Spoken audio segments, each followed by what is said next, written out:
Local 4 News starts now with a breaking news alert. We begin first at 4 with breaking news from Detroit's west side. A 2-mile stretch of the Southfield Freeway is closed right now as we enter rush hour. You're taking a live look at the freeway. State police say they are investigating an assault, but they have not elaborated on exactly what took place. Right now, the southbound lanes are closed between 6 and 8 miles, so people are being told to avoid the area. We'll let you know when there is an update to that situation. Again, southbound Southfield Freeway closed. Well, the man accused of an anti-Semitic and racist ranting outside of a local synagogue appeared before a judge this afternoon. Hassan Shakur of Dearborn is charged with 2 counts of ethnic intimidation. Witnesses said he verbally threatened children and adults Friday at the Temple Bethel, a synagogue and preschool in Bloomfield Hills. Now, at today's arraignment, Shakur let his anger get the best of him. Can you mute him, please? God is going to judge you. Remember, the way you're judging me, God's going to judge you the same way. Mr. Shakur, you're not helping yourself. We will have more from that hearing when you join us at 5 o'clock for a live report. Now, fire spreading through a mobile home community forces 3 families out of their homes right before the holidays. The fire broke out this morning at the Country Cousins Mobile Home Park. It's near 12 Mile and Haggerty over in Novi. We're told that a shed that was actually used for woodworking caught fire, which then spread to 3 homes. Thankfully, no one was hurt. The cause is under investigation. All right, time now for our first look at your forewarned forecast. Paul is in for us this afternoon. Hi, Paul. Yeah, hey there, and we are looking at a pretty quiet afternoon, actually, and pretty quiet early evening hours. So if you have some of that shopping to get done, I think you're going to be in good shape. Look at these temperatures now, much warmer to the south than it is to the north. So you can see Monroe, you're at 46 degrees right now, still 44 at City Airport. Then you get to the north, it's low 40s here, Pontiac over to Mount Clemens. Then you get to Lapeer and Flint, it's in the upper 30s right now. But fortunately, the wind is not a problem. We're looking at 5 to 10 mile per hour winds, so that's not so bad. Don't have a whole lot of wind chill to talk about today. Exact Track 40 radar just confirms that we're dry right now. There's some stuff up here we'll take a closer look at in just a few minutes, but for this evening, your evening planner, again, dry through the early evening hours. Then late evening, we start to see the potential for some drizzle or some light rain, and then we're going to see a little continuation of that into the overnight hours. Be back to talk about the rest of the forecast in just a bit, but don't forget the local forecasters app. It's forewarned weather, the best you're going to get, best weather app in the nation. It's free. Go to the App Store, search under WDIV. Our real-time radar is a great tool. Karen? Gay rights and religious beliefs are being discussed today inside the U.S. Supreme Court.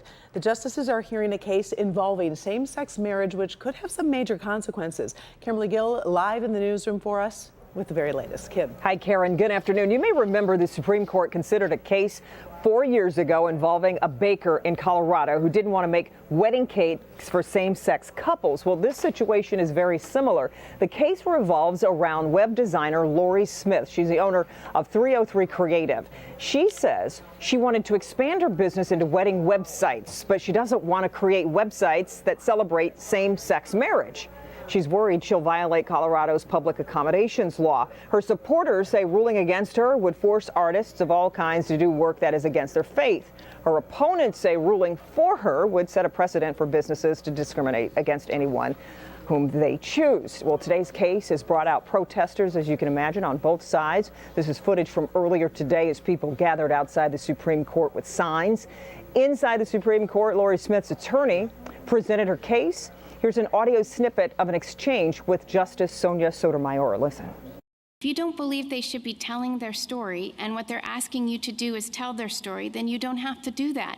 In the same way, there is no line on race, there is no line on disability, ethnicity, none of the protected categories in a public accommodation law. the First Amendment is broad enough to cover the lesbian website designer and the Catholic calligrapher. The line is that no one on any side of any debate has to be compelled to express a message.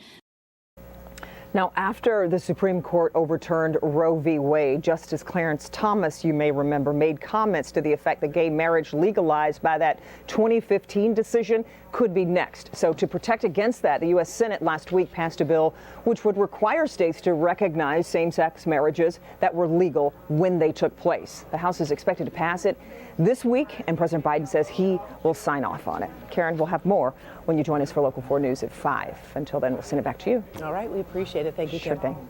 Well, former President Donald Trump has taken to social media again to double down on the false claim that he won the 2020 election due to what he unfoundedly calls fraud. Now, this time, he's taken direct aim at the Constitution of the United States, saying, quote, "A massive fraud of this type and magnitude allows for the termination of all rules, regulations, and articles, even those found in the Constitution." There's already been some strong pushback from Democrats and Republicans. The language is extremely concerning to many, but as Paula Tutman shows us, some experts believe not enough of the right people are condemning this kind of talk, and it has some dangerous consequences. We'll send it over to you, Paula. Yeah, and what this constitutional law professor is telling me is, and when we talk about the right people, that'll make sense in just a moment, but that this kind of talk is extremely problematic for so many reasons. Start with the fact that there's even talk of terminating the Constitution, and then that talk comes from a former president who also happens to be a current candidate to be president again, and that not enough of people from across one particular party are saying loudly and resoundingly that you can't have this kind of talk. And she says that in itself makes this problematic.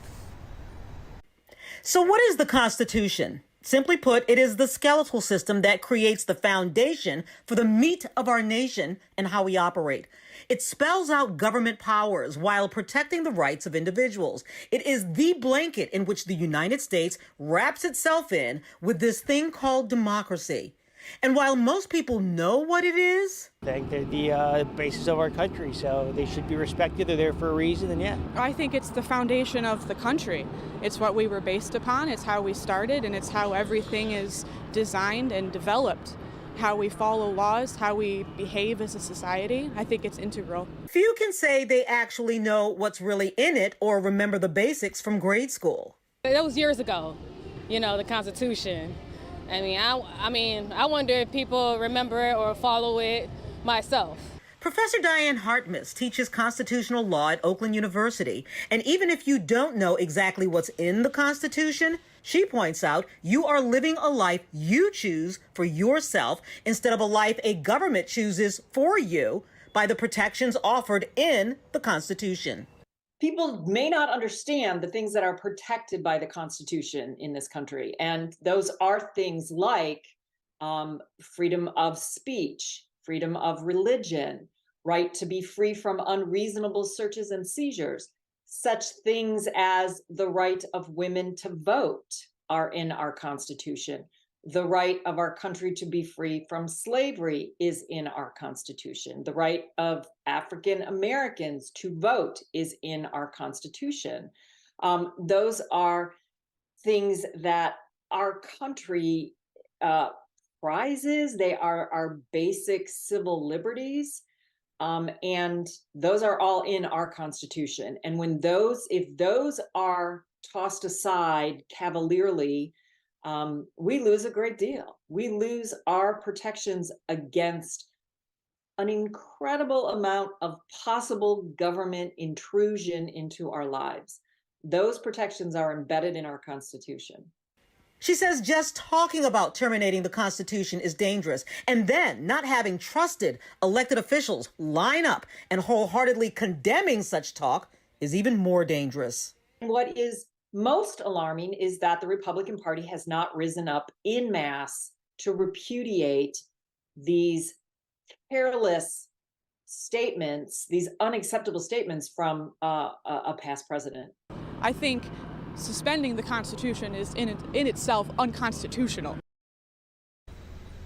So, Karen, this has not been a one-day conversation for me. I've actually been talking to a lot of different experts for the last several months just about these kinds of issues. This just happened to come up today. But all of them also seem to agree on one particular thing, and that is we need to understand the Constitution. Many of us have long vacations coming up for the holidays. The suggestion is sit down, take one afternoon, sit down and read it. Every single word, so you actually really do know and understand what your rights are under the Constitution and why it's important to our democracy, Karen. Knowledge is power, as they say. Thank you, Paula.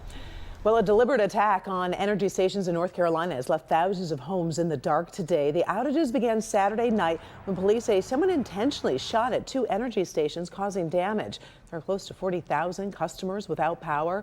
A 24-hour shelter is operating to help those lacking heat, medical care, and other necessities. Crews say power won't be fully restored until Thursday. So far, no arrests have been made. People living on the Big Island of Hawaii are increasingly worried about Mauna Loa eruptions as lava inches closer to a main highway. That highway connects the east and west sides of the island and is a major thoroughfare between towns. Right now, lava is about 2.3 miles from the highway and is advancing at a rate of about 40 feet per hour. Now, if lava does cross the highway, it could add hours to the commute of drivers. Taylor Swift fans filing a lawsuit over the botched pre-sale of concert tickets. Find out what they want from Ticketmaster ahead, first at 4.